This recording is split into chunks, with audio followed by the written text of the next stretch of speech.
নির্বাচন প্রচারণা, বক্তব্য পাল্টা বক্তব্য, আস্থা অনাস্থার যোগ বিয়োগ সব নিয়েই দেশের রাজনৈতিক অঙ্গনে চলছে নানান হিসেব নিকেশ। বেগম খালেদা জিয়ার অসুস্থতা, তারেক রহমানের স্বদেশ প্রত্যাবর্তন, ওসমান হাদির উপর হামলা, নির্বাচনী মাঠে জামায়াতের অবস্থান, এনসিপির মাঠ গোছানো, সব মিলিয়ে ঘটনাবহুল একটি সময়ে নতুন সংবাদ। জামায়াতে ইসলামের আমির ডক্টর শফিকুর রহমানের লন্ডনের পথে যাত্রা। দীর্ঘ সময় ধরে যুক্তরাজ্যে নির্বাসিত তারেক রহমান যখন দেশে ফেরার ঘোষণা দিয়েছেন, ঠিক তার কিছুদিন আগেই সেই যুক্তরাজ্যের পথেই পাড়ি জমালেন জামায়াতে ইসলামের আমির ডক্টর শফিকুর রহমান। গণমাধ্যমের সংবাদ, বুধবার 17 ডিসেম্বর সকালে বাংলাদেশ জামায়াতে ইসলামের আমির ডক্টর শফিকুর রহমান যুক্তরাজ্যের উদ্দেশ্যে ঢাকা ত্যাগ করেছেন।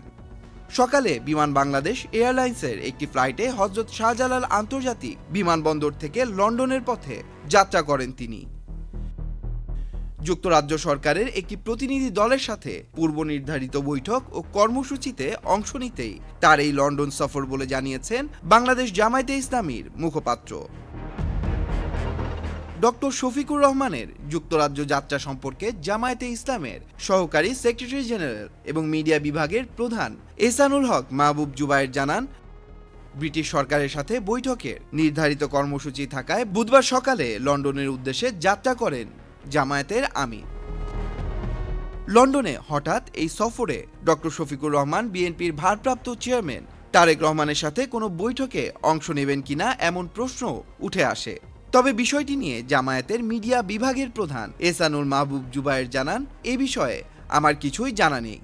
লন্ডনে নির্ধারিত কর্মসূচি শেষে ডক্টর শফিকুর রহমান সৌদি আরবে গিয়ে পবিত্র উমরা পালন করবেন বলেও জানান জামায়াতের এই শীর্ষ নেতা।